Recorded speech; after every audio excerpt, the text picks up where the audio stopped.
Hello అండి. Hi అందరికీ నమస్కారం. ఈరోజు మనం మల్టీగ్రెయిన్ దోశ తయారీ విధానం చూద్దాం.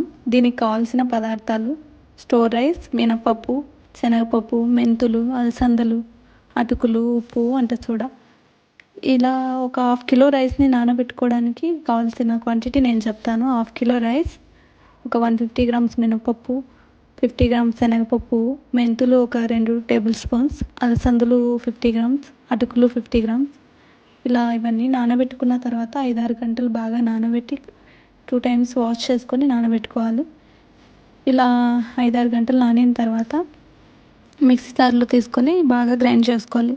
ఇలా గ్రైండ్ చేసుకొని పక్కన పెట్టుకొని రాత్రంతా బాగా పులిసిన తర్వాత ఉదయం అందులో కొంచెం ఉప్పు, వంట సోడా వేసుకొని బాగా దోసపిండి కన్సిస్టెన్సీలో కలుపుకొని పక్కన పెట్టుకోవాలి. దోశ పెనం పెట్టుకొని వేసుకోవాలి.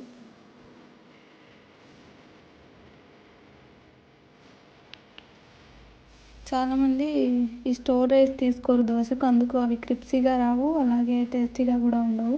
మనం స్టోర్ రైస్ తీసుకోవడం వల్ల హెల్త్ కూడా చాలా మంచిది. ఇందులో షుగర్ క్వాంటిటీ కూడా తక్కువ ఉంటుంది, హెల్త్కి చాలా మంచిది. కాబట్టి మనం స్టోర్ రైసే యూజ్ చేసుకోవాలి.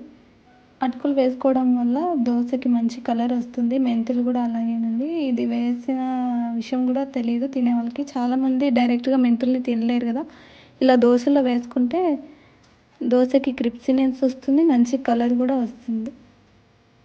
ఇదండి ఈరోజు మన మల్టీగ్రెయిన్ దోశ.